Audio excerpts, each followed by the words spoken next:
The boxer Riddick Bowe was twice heavyweight champion of the world, so the toughest man on the planet. And he firmly believes that the sport stopped him joining violent gangs in his native New York.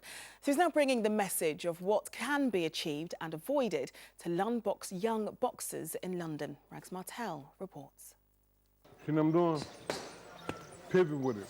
Riddick Bowe owes his life to boxing. My man, okay, come in with your hook. Use your jab, move around the bag. Growing up in the Bronx in New York, he almost joined a violent gang until he took up the sport. My man, I truly believe that if it wasn't for boxing, I'd probably be one of those people. So at 13, I started boxing, so it helped me out a great deal. Because I guess at that age, I was going down the wrong path, and so it saved me. All right, guys, let's get it. Lewis and Jack. The former heavyweight champion of the world wants to inspire a new generation to keep them off the streets. Use your jab, use your jab. And he's come to the Islington Boxing Club to see how it's done.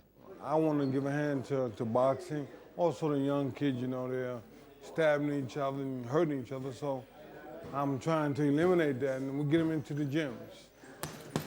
These young boxers have been helped by the charity Fight for Change. I came out of prison back in 2010. Then a friend of mine told me to go forward with boxing and try it out. Then I did, and I just kept going, really.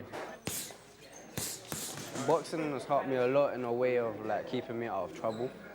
Because before I was boxing, I was mostly like in the streets, doing things that I shouldn't be doing. The way I was before, I was violent sometimes. Compared to now, when I started boxing, I'm more calm. I avoid problems at all costs. What's it like seeing Riddick today? It was amazing. Yeah, it was amazing. He's a really cool guy. It was really inspiring as well. And also, it was a privilege to actually train with him. And for these young boxers, this is their sport of choice. Doing boxing, they've got a better and more credible sport that's tougher. It's easier for them to lead the gangs doing boxing than it is to do another sport. All right, fellas, good work. Riddick Bowe's message is simple. Take your fight off the street and into the ring. Rags Martel, ITV News, Islington. The Queen has met England and Australia